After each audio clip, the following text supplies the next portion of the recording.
আল্লাহ রাসূল সাল্লাল্লাহু আলাইহি ওয়াসাল্লাম আগামীকাল যুদ্ধ এর আগের দিন রাতে তিনি হাত তুলে এরকম দোয়া করতেছিলেন। আমরা তো এইভাবে দোয়া করি। আল্লাহর হাবিব সাল্লাল্লাহু আলাইহি ওয়া আলিহি ওয়াসাল্লাম তিনি দোয়া করতে করতে ইমোশনালি হাত এরকম উঁচু করে, হাত্তা ইউরা বায়াদু ইবতাইহি, বগলের শুভ্রতা দেখা যাচ্ছিল, উনি দোয়া করতেছিলেন আল্লাহুম্মা আনজিজ লি মা ওয়া'আতানি, আল্লাহুম্মা আতিনি মা ওয়া'আতানি, আল্লাহ তুমি যে বিজয় দিবে বলে প্রতিশ্রুতি করেছিল ওই বিজয় আমাদেরকে দাও, ওই ভিক্টরি আমাদেরকে দাও, দোয়া করছিলেন। সাইয়েদনা আলী রাদিয়াল্লাহু তাআলা আনহু উনি বর্ণনা করছেন যে বদরের যুদ্ধের আগের রাতে আমরা সবাই ঘুমোচ্ছিলাম, কিন্তু রাসূল সাল্লাল্লাহু আলাইহি ওয়াসাল্লামকে দেখলাম যে না, উনি হাত তুলে শুধু আল্লাহর কাছে কান্না করছেন, দোয়া করছেন। আবু বকর রাদিয়াল্লাহু তাআলা আনহু উনি বলেন যে আমি যে দেখলাম যে তিনি ফজর পর্যন্ত দোয়া চালিয়েই যাচ্ছিলেন, দোয়া চালিয়েই যাচ্ছিলেন, দোয়া কন্টিনিউ করছিলেন তিনি।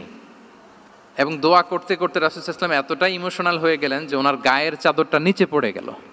আবু বকর রাদিয়াল্লাহু তাআলা আনহু যে বলেন ইয়া নবী আল্লাহ কাফাকা মুনাশাদাতুকা রাব্বাক ফাইন্নাহু সায়ুনজিজু লাকা মা ওয়া'দাক, হে নবী যথেষ্ট, এনাফ ইজ এনাফ, অনেক হয়েছে নবী, আন্না আর কাঁদতে হবে না, আপনার রব আপনাকে ভিক্টরি বা বিজয় দান করবে ইনশাআল্লাহ। তাহলে দেখেন যুদ্ধের আগের রাতে সেনাপ্রধান কি করে, এই কৌশল ওই কৌশল, কোন দিক দিয়ে অ্যাটাক করা যাবে, ওয়ার স্ট্র্যাটেজি ঠিক করে, তার সাথে যারা আছে তাদের সাথে পরামর্শ করে। কিন্তু রাসূল সাল্লাল্লাহু আলাইহি ওয়াসাল্লাম সব কিছু সেট করে দিয়ে কার সাথে কানেক্টিভিটি করেছেন বলুন তো? আল্লাহর সাথে। This is called God centric mindset, Allah centric mindset. আমার হৃদয়টা সবসময় কার সাথে জুড়ে থাকবে? আল্লাহর সাথে।